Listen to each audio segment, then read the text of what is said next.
Perante uma emergência de saúde pública, os profissionais de saúde precisam de ter acesso a informações atempadas e precisas. Muitas vezes, nestes momentos, a informação pode mudar rapidamente, levando a uma sobrecarga de informação que dificulta a tomada de decisões. A gestão do conhecimento, ou GC, torna mais fácil as pessoas encontrarem, compartilharem e utilizar a informação. Em situações de emergência, as ferramentas e técnicas de gestão do conhecimento podem reforçar a forma como trabalhamos em conjunto e compartilhamos informações para garantir que os dados mais recentes são rapidamente postos em ação. O roteiro de GC para emergências de saúde pública, apresentado pela Knowledge Success e apoiado pela USAID, é um guia que percorre um processo sistemático de utilização da GC durante uma emergência de saúde global. Foi desenvolvido para profissionais de saúde pública, governos e doadores, bem como para um responsável de GC ou uma organização de implementação de GC, e pode ser utilizado antes, durante e após uma emergência para gerir as respostas de forma eficaz e equitativa. O roteiro contém 6 etapas que ajudam os profissionais de saúde pública a melhorar a coordenação, evitar a duplicação de esforços e partilhar informações precisas. Vejamos as etapas. Primeira etapa é criar um ambiente que possa apoiar as atividades de GC. Para criar este ambiente favorável, é necessário, em primeiro lugar, garantir que as atividades de GC disponham de um financiamento e sejam consideradas prioritárias no início da resposta. Em seguida, as partes interessadas desenvolvem um âmbito de trabalho para as intervenções da GC e o doador identifica uma organização que as possa liderar. O responsável pela GC deve compreender e estar ligado aos profissionais de saúde pública relevantes e assegurar que a GC seja estratégica e sistemática durante toda a emergência. Definir o responsável pela GC e as suas funções e responsabilidades e assegurar que os parceiros relevantes sabem como contactar o responsável pela GC para a colaboração.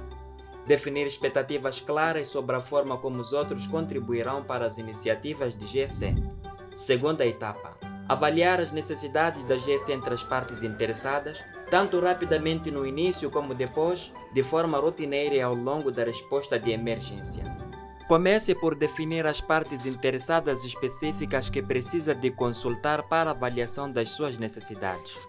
Em seguida, determine as perguntas que pretende que a avaliação das necessidades responda.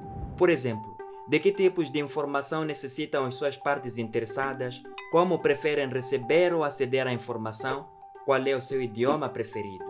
Depois, selecione os métodos adequados que obtenham rapidamente informações das partes interessadas e minimizem o tempo despendido.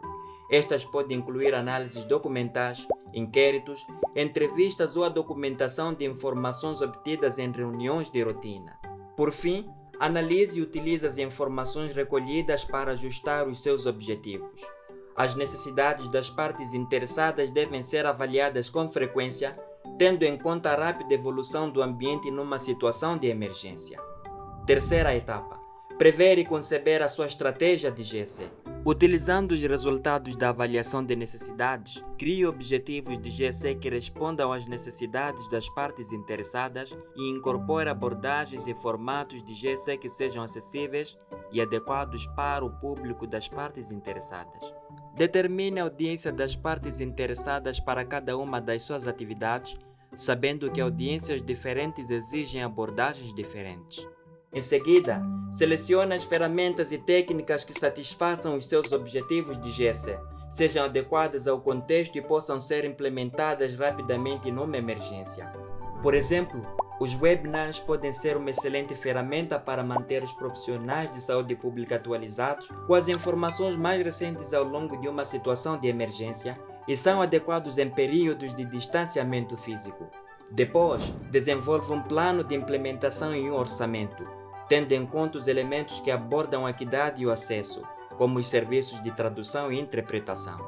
Em seguida, desenvolva um plano de monitorização e avaliação de forma rotineira e rápida o impacto das suas atividades de GC para satisfazer as necessidades de GC das partes interessadas.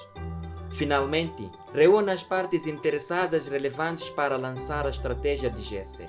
Isto ajudará a garantir que todos compreendem as suas próprias funções, as funções dos outros e como as suas atividades contribuem coletivamente para a visão global. Quarta etapa. O responsável pela GEC desenvolve o conjunto principal de atividades de GEC.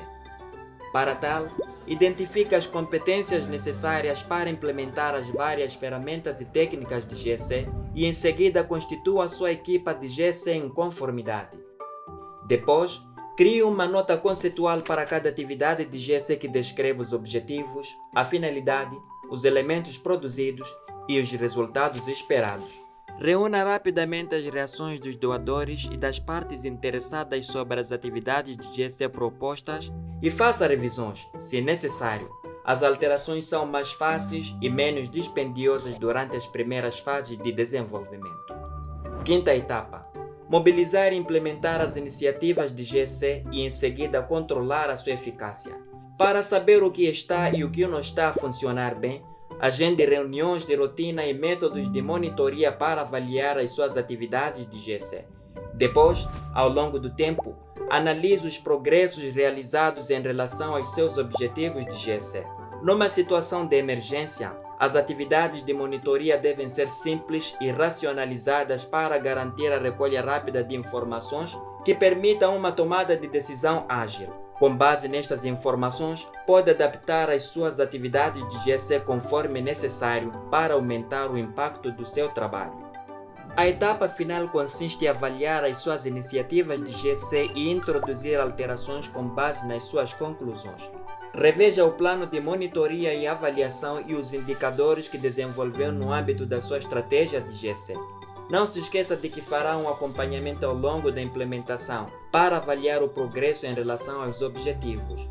A avaliação pode determinar se as alterações podem ser atribuídas à sua iniciativa de GEC.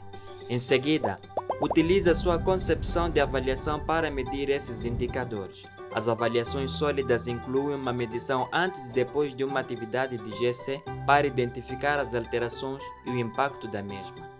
Uma vez concluída a avaliação, compartilhe os resultados com as principais partes interessadas para que as suas conclusões sejam documentadas e possam ser aproveitadas por outros em futuras emergências.